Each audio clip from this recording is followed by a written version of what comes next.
Navigate to 192.168.1.1.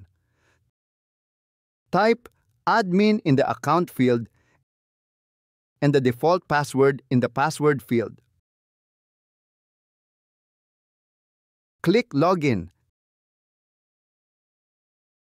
Click WLAN tab in the upper main menu.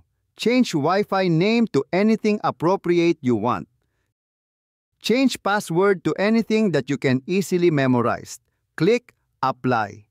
After that, your Wi-Fi password is now changed. Reconnect to your Wi-Fi to continue changing the router admin password. Click System Tools to access the menu for changing router password. Click Modify Login Password. Input the existing password, input new password, and confirm the new password. Click Apply.